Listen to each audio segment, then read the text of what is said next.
The complete works of Swami Vivekananda, Volume 2,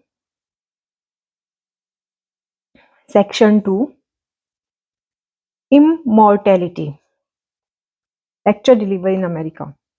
When question has been asked a greater number of times, what idea has led men more to search the universe for an answer? What question is nearer and dearer to the human heart? What question is more inseparable connected with our existence than this one, the immortality of the human soul. It has been the theme of poets and sages, of priests and prophets. Kings on the throne have discussed it, beggars in the street have dreamed of it.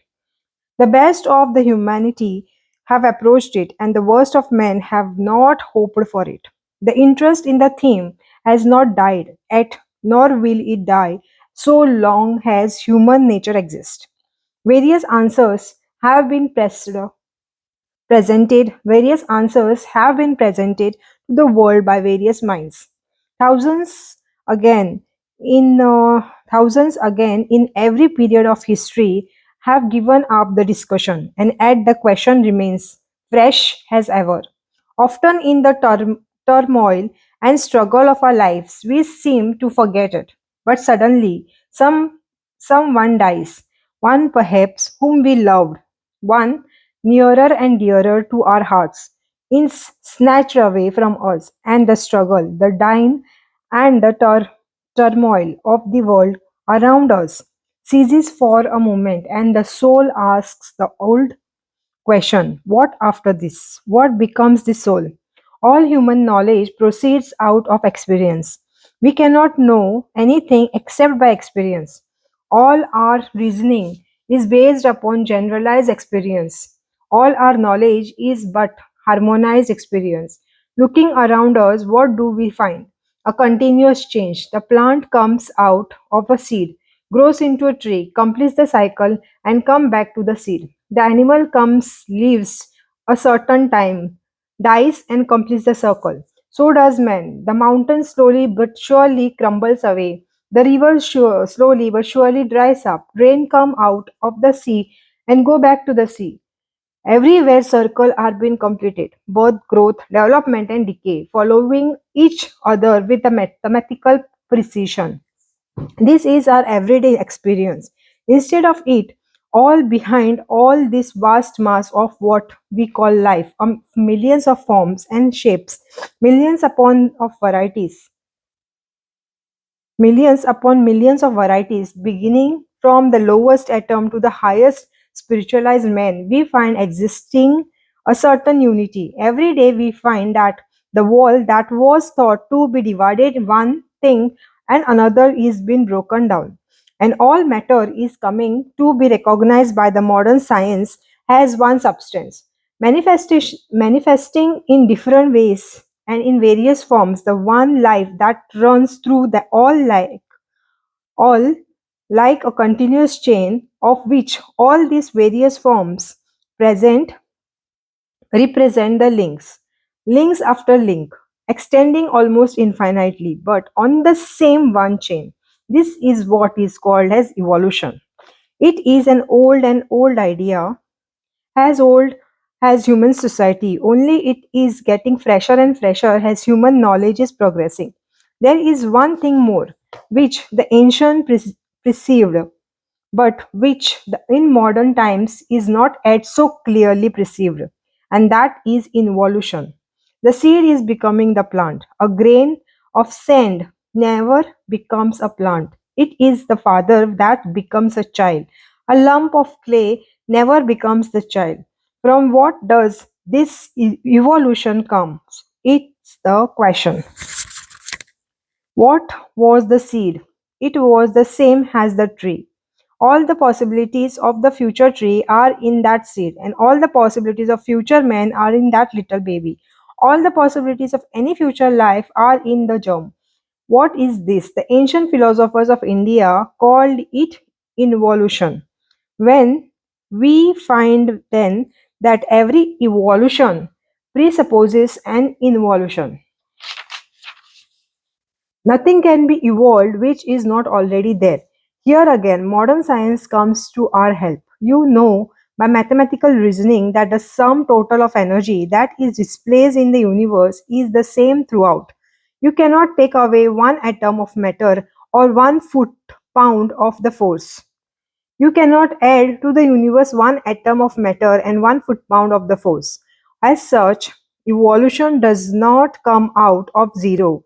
Then where does it come from? From previous evolution. The child in the man evolved and the man in the child evolved. The seed is the tree evolved and the tree is the seed evolved. All the possibilities of life are in the germ. The problem becomes a little clearer. Add to it the first idea of continuation of life. From the lowest protoplasm to the most perfect human being, there is really but one life. Just as in one life we have so many various phases of expressions, the protoplasm developing into the baby and the child, the young man, the old man, and so from the protoplasm up to the most perfect man we get one continuous life, one chain. This is evolution, but we have seen that each evolution presupposes an involution. The whole of this life, which slowly manifests itself, evolves itself from the protoplasm to the perfect human being, the incarnation of God on earth. The whole of this series is but one life, and the whole of this manifestation must have been involved in that very protoplasm. This whole life, this very God on earth, was involved in it and slowly came out and manifesting itself slowly, slowly, and slowly. The highest expression must have been there in the germ state in minute form. Therefore, this one force, this whole chain is the involution of that cosmic life, which is everywhere. It is this one mass of intelligence which, from the protoplasm up to the most perfect man, is slowly and slowly uncoiling itself. Not that it grows. Take off all idea of growth from your mind. With the idea of growth is associated something coming from outside, something extraneous which would give the lie to the truth that the infinite which lies latent in every life is independent of all external conditions. It can never grow. It was always there and only manifests itself. The effect is the cause of manifestation. There is no essential difference between the effect and the cause. Take this glass for instance. There was the material, and that material plus the will of the manufacturer made the glass. And these two were its cause and are present in it. In what form is the will present? As adhesion. If the force were not here, each particle would fall away. What is the effect of then? It is the same as the cause, only taking a different form, a different composition. When the cause is changed and limited for the time, it becomes the effect. We must remember this. Applying it to our idea of life, the whole of the manifestation of this one series from the protoplasm up to the most perfect man must be the very same thing as cosmic life. First it got involved and became finer, and out of this that finds something, and out of that finds something which was the cause. It has gone on in evolution or evolving, manifesting itself and becoming grosser. But the question of immortality is not yet settled. We have seen that everything in this universe is indestructible. There is nothing new. There will be nothing new. The same series of manifestations are presenting themselves alternately like a wheel, coming up and going down. All motions in this universe is in the form of waves, successively rising and falling. Systems after systems are coming out of fine forms, evolving themselves and taking gross forms, again melting down, as it were, and going back to the fine forms. Again they rise out of that, evolving for the certain period and slowly going back to the cause. So with all life, each manifestation of life is coming up and then going back again. What goes down? The form. The form breaks to pieces, but it comes up again. In one sense, bodies and forms even are eternal. How? Suppose we take a number of dice and throw them and they fall in the ratio 6, 5, 3, 4. We take the dice up and throw them again and again. There must be a time when the same number will come again and the same combination must come. Now, each particle, each atom that is the universe, that is this universe, I take for such a die. And these are being thrown out and combined again and again. All these forms before you are one combination. Here are the forms of a glass, a table, a pincher of water, and so forth. This is one combination in time and it will all break. But there must come a time when exactly the same combination comes again, when you will be here and this form will be here, this subject will be talked and the picture will be here and the picture will be here. An infinite number of times has been, and the infinite number of times this will be repeated. Thus far with the physical form, what do we find? That even the combination of the physical form is eternally repeated. A most interesting conclusion that follows from this theory is the explanation of facts such as this. Some of you perhaps have seen a man who can read the past for anyone to see what the future will be, unless there is a regulated future. Effects of the past will reoccur in the future, and we see that it is so. You have seen the big Ferris wheel in Chicago. The wheel revolves, and the little rooms in the wheel are regularly coming on one after another. One set of persons get into this, and after they have gone around the circle, they get out, and a fresh batch of people get in. Each one of this batch is like one of this manifestation, from the lowest animal to the highest man. Nature is like the chain of Ferris wheel, and endless and infinite, and this little carriage are the bodies or forms in which fresh batches of souls are riding, going up higher and higher until they become perfect and come out of the wheel. But the wheel goes on, and so long as the bodies are in the wheel, it can be absolutely and mathematically foretold where they will go, and but not so of the souls. Thus it is possible to read the past and the future of the nature with precision. We see then that there is a reoccurrence of the same material phenomena at certain periods, and that the same combinations have been taking place through eternity. But that is not the immortality of the soul. No force can die, no matter can be in annihilated. No matter can be annihilated. What becomes of it? What becomes of it? It goes on changing backward and forward until it returns to the source from which it came. There is no motion in the straight line. There is no motion in the straight line. Everything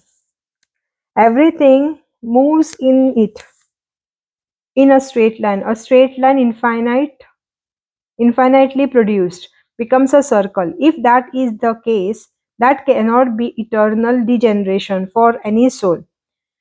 It cannot be. Everything must complete the circle and come back to its source. What are you and I and all these souls? In our discussion of evolution and involution, we have seen that you and I must be a part of cosmic consciousness, cosmic life, cosmic mind, which got involved, and we must complete the circle and go back to the cosmic intelligence, which is God. This cosmic intelligence is what people call God, or Christ, or Buddha, or Brahman.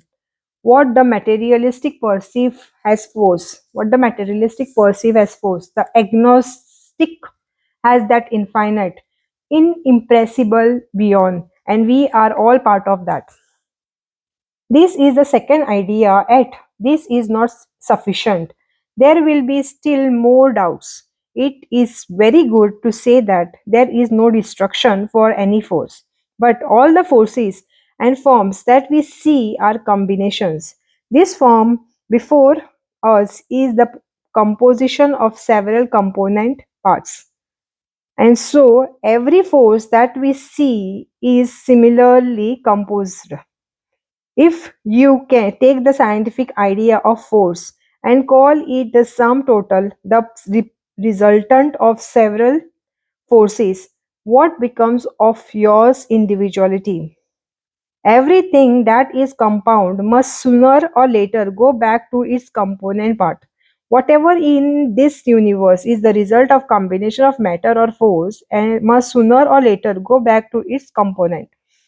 Whatever is the result of the certain causes must die, must be destroyed.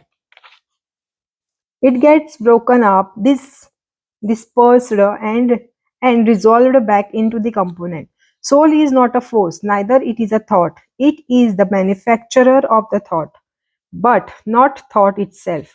It is the manufacturer of the body, but not body itself. Why so? We see that the body cannot be the soul. Why not? Because it is not intelligent. A corpse is not intelligent, nor the piece of meat in the butcher's shop. What do we mean by intelligence? Reactive power. What do you mean by intelligence? Reactive power. We want to go a little more deeply into this. Here is a picture.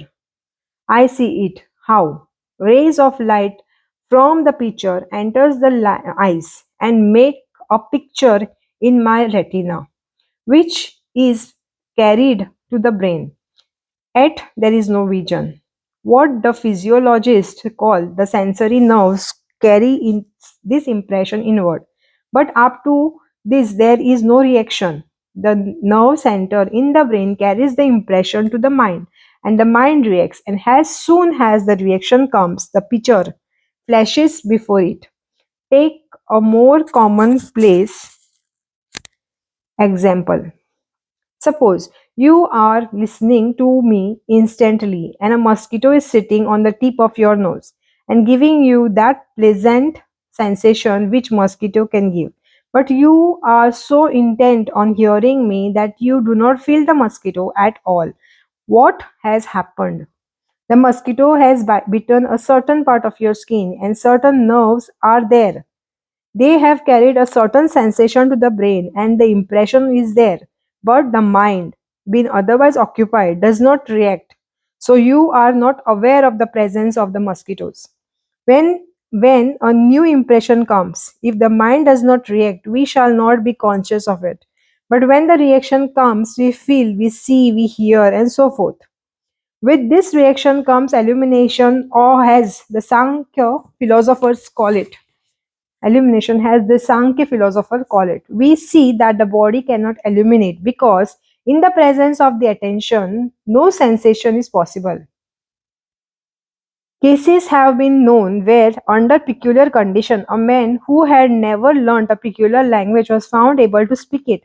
Subsequent inquiries proved that the man had, when a child, lived among people who spoke that language, and the impression were left in his brain. This impression remained stored up there until, through some cause, the mind reacted and the illumination came, and then the man was able to speak the language. This shows that the mind alone is not sufficient, that the mind itself is an instrument in the hands of someone. In the case of that boy, the mind contained that language, yet he did not know it, but later there came a time when he did. It shows that there is someone beside the mind, and when the boy was a baby, that someone did not use the power, but when the boy grew up, he took advantage of it and used it. First, here is the body, second, the mind, or the instrument of the thoughts, and third, behind the mind is the self of man. The Sanskrit word is Atma. As modern philosophers have identified thoughts with molecular changes in the brain, they do not know how to explain such a case and they generally deny it. The mind is intimately connected with the brain, which dies every time the body changes. The self is the luminatory and the mind is the instrument in its hands. And through that instrument, it gets hold of the external instrument and thus comes perception. The external instrument get hold of impressions and carry them to the organ. For you must remember always that the eyes and ears are not only receivers. It is the internal organ, the center brain or the center in the brain which acts. In Sanskrit, this center are called indriyas and they carry sensation to the mind and the mind present from them further back to another state of the mind, which in Sanskrit called as chitta. And there they are organized into will, and all these present them to the king of the kings inside, the ruler on his throne, the self-man, that is Atma. He then sees and gives his orders.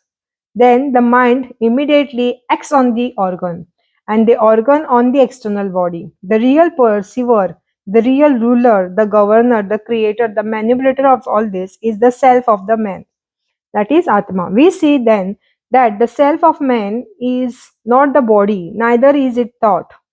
It cannot be compound. Why? Because everything that is compound can be seen or can be can be imagined. That which we cannot imagine or perceive, which we cannot bind together, is not force or matter, not cause or effect, and cannot be compound. The domain of the compounds is only so far as our mental universe, our thought universe extend. Beyond this, it does not hold good. It is as far as law reigns. And if there is anything beyond law, it cannot be compound at all. The self of man, being beyond the law of causation, is not a compound. It is ever free and is the ruler of everything that is within law. It will never die because that means going back to the parts component parts, and that which was never a compound was never die can never die. It is a sheer nonsense to say it dies. We are now trending on finer and finer ground, and some of you perhaps will be frightened. We have seen that this self being beyond the universe, little universe of matter and force and thought, is a simple and has a simple, it cannot die. That which does not die cannot live. For life and death are the observer and reverse observers and reverse and of the same coin. Life is another name for death and death for life. One particular mode of manifestation is what we call life. Another particular mode of manifestation of the same thing is what we call death. When the wave rises on the top of it, top on the top it is life, and when it falls into the hollow it is death. If anything is beyond that, we naturally see it must also be beyond life. I must remember you of the first conclusion that the soul of man is part of cosmic energy that exists, which is God. We now find that it is beyond life and death. You were never born and you will never die. What is this birth and death that we see around us? This belongs to the body only because the soul is omnipresent. How can that be? You may ask. So many people are sitting here and you say the soul is omnipresent. What is there, I ask, to limit anything that is beyond law, beyond causation? This glass is limited. It is not omnipresent because the surrounding matter forces it to take that form, does not allow it to expand. It is conditioned by everything around it and is therefore limited. But that which is beyond law, where there is nothing to act upon it, how can that be limited? It must be omnipresent. You are everywhere in the universe. How is it then that I am born, I am going to die, and all that? That is the talk of ignorance, hallucination of the brain. You were neither born nor will you die. You have had neither birth nor will you have rebirth, nor life, nor incarnation, nor anything. What do you mean by coming and going? All shallow nonsense. You are everywhere. Then what is this coming and going? It is the hallucination produced by the change of this fine body which you call the mind. That is going on, just a little speck of cloud passing before the sky. As it moves on and on, it may create a delusion that the sky moves. Sometimes you see a cloud moving before the moon and you think that the moon is moving. When you are in a train, you think the land is flying, or when you are in the boat, you think the water moves. In reality, you are neither going nor coming. You are not been born, nor going to be reborn. You are infinite, every present, beyond all causation, and ever free. Such a question is out of place. It is arrogant nonsense. How could there be mortality when there was no birth? One step more we will have to take to come to a logical conclusion. There is no halfway house. You are metaphysicians, and there is no crying quarter. If then we are beyond all law, we must be omniscient, ever blessed. All knowledge must be in us, and all power and blessedness certainly. You are omniscient, omnipresent being of the universe. But of such being, can there be many? Can there be 100,000 millions of omnipresent beings? Certainly not. Then what becomes of us all? You are only one. There is only one such self, and that one self is you. Standing behind this little nature is what we call the soul. There is only one being, one existence, the ever blessed, the omnipresent, the omniscient, the birthless, the deathless. Through his control, the sky expands. Through his control, the air breathes. Through his control, the sun shines. And through his control, all live. He is the reality in nature. He is the soul of our soul. Nay, more you are He, you are one with Him. Wherever there are two, there is fear, there is danger, there is conflict, there is strife. When it is one all, who is there to hate? Who is there to struggle with? When it is all He, with whom can I fight? This explains the true nature of life. This explains the true nature of being. This is perfection and this is God. As long as you see the many, you are under delusion.